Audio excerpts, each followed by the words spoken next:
Well, look at here. Remember our racist couple, Stephanie Freeman and Jeffrey Hume, who went viral for their racist video on TikTok? Today we're making... Remember we said it's only a matter of time before they came out crying, saying, "Oh, this is not me. Oh, I'm young. Oh, don't ruin my life." Well, we were right. Less than 24 hours later, the bawling began. But with a twist. Becky's throwing her boyfriend under the bus. But boy, oh boy, did it backfire. Hey, today we're making... First we have... Black. Yeah, Yeah. pretty black. Yeah. Next we have... Don't have a dad. Don't have a dad? Yeah. Yeah. And then we have... Eat watermelon and fried chicken. Fried chicken and watermelon? Yeah, that's pretty good. Yeah. Next one is make good choices. Let's see. There's nothing there. Next we have rob people. Specifically whites. Yeah, they do that.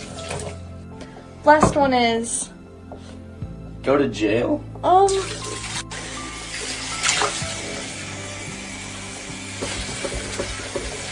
We're going to jump into the quote-unquote apology, but first I needed you to see something that I saw while I was editing this footage. And ask yourself the question, who is in control here? And rewind it back and take a look again for yourself. So the boyfriend's leg is longer and he kicks open the door. But listen to who is the main person reading out the racist sheets. She's the one holding the camera, and even though he's taller and pouring in the sink, she still jockeys for place in front. Keep that in mind as we go forward. She kept deleting her social media, but we searched low and high and we found her posts and what we believe are authentic audio of her. Take a listen. I want to apologize for the abhorrent video I posted. I know in my heart how wrong it was. My boyfriend is a racist, and he slowly normalized his racism on me.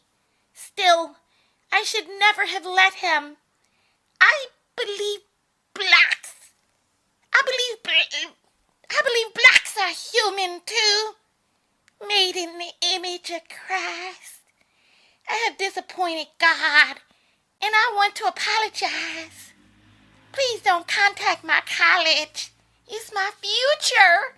And one mistake should not ruin a life. Also, please stop with the death threats. Again, I apologize. Sincerely, Steph. Did you peep the part where she says she believes blacks are human too? Which means it's not a fact, but a belief. And did you notice how she removed people from black people and are just referring to quote-unquote blacks? What are blacks? It sounds like she's doing laundry. And when in the video was our humanity up for question? She's telling on herself and her newfound quote-unquote beliefs. And there's more. I promise to dedicate my life to serving God and treating every human being with respect. I do not expect the public to forgive me. Nor do I deserve it, but I pray God forgives my sins. That's the only way we heal. But I do take issue with one thing. Hatred does not defeat hatred. Threatening, bullying, and canceling me will not resolve the world's problems. Please, I urge everyone to seek God and find peace in Him. I understand why people are angry at me, but how will ruining my life change that? My parents live on fear for my life. This is not fair. She's talking about serving God. Hopefully not the same God Europeans prayed to as they were barbarically killing, raping, and enslaving people. I hate how after these incidences, there's never really any quantifiable benefit for black people. I thought she was promising to serve the black community, to work tirelessly, dedicating her life to understanding and helping to eradicate racial disparity, volunteer with the underprivileged community, or at the very least commit herself to understanding racial injustices and disparity. But instead, One person put it succinctly when they said, "She's never been this scared. I can imagine the black people in her community being scared as well, that people like her are their neighbors and live in society today in 2020. Someone else wrote, "Phew, if only she could imagine being hated or being in fear daily for something you couldn't change or undo, such as the color of our skin." Then Stephanie started losing it. For the love of God, stop sharing the video and my name and picture. You do not know what this feels like.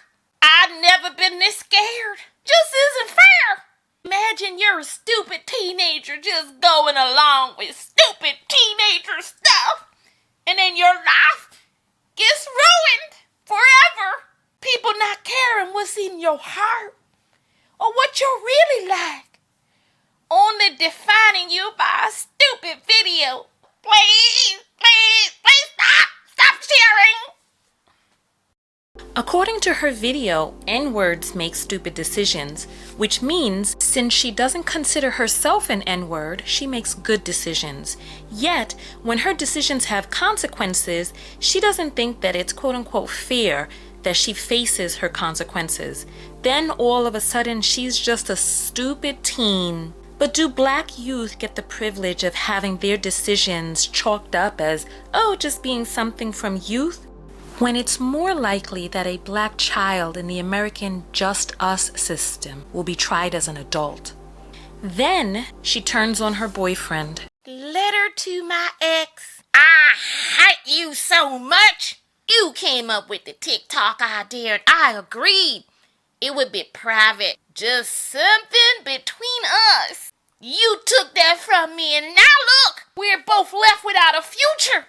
And now we're just getting hyped. The quote-unquote black community despises us. We're in danger! You know, I really can't with this young woman's histrionics.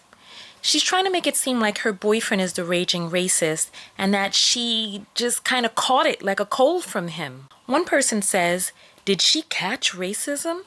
And another responds, "You didn't know it was sexually transmitted?" Oh God. She doesn't seem to take full accountability in her actions leading to where she is today. I want to make you all aware of the Casual Killing Act of 1669. Dr. Joy DeGry, and thanks Effie for putting me up on her, speaks on this in a lecture on post-traumatic slave syndrome. She discusses her research into why this act was necessary, and I'll leave it up on the screen for you to pause it and read what it was all about. But basically it was an act stating that a person could not get prosecuted for killing an enslaved person during an act of quote-unquote correction/punishment. Her research discovered why this act was necessary and who made this act come to be. And it was because of white women murdering children, beating them to death as an act of quote-unquote correction. They killed so many that they had to create an act to protect the white women from prosecution. You remember Amber Geiger in her 30s, who walked into the apartment of 26-year-old Botham Jean and shot and killed him unprovoked in his own apartment in cold blood. She cried on the stand, and the judge ended up hugging her. When you think about who the aggressors are in the present day accosting of black people, calling the cops on us, calling the cops on children, harassing us, and just not allowing us to live our unencumbered best lives, who is it? It's white women. And then, when they get caught or exposed, they run off and cry. Frances Ellen Watkins Harper was a poet and suffragette who confronted white women about their hypocrisy and their role in subjugating black women. She spoke of the trolleys and how the trolleys wouldn't pick black women up, only to learn later that it was white women who demanded that the trolley drivers not. White women hid behind the might of white men, both benefiting from the institutions of white supremacy and being instrumental in continuing it, all the while pretending to be a hapless damsel in distress, meanwhile beating black babies to death. To to death. This is why so many white women vote for Trump. Even though he is anti-woman and his policies are not good for women, he supports the white patriarchy from which she draws her own privilege. So when I hear Stephanie quote-unquote Freeman apologize, I say miss me and run us our money. Donate to an organization which helps end racial disparity. Volunteer your own time with at-risk youth. Use your privilege to begin dismantling it. And put an end to the system that created the type of thinking which made you feel that that type of video was acceptable to begin with. And on that note, leave your comment below. Tell me, what do you think about all of these apologies that come after the fact, with no real overall change in society? What do you think that it'll take to create that change?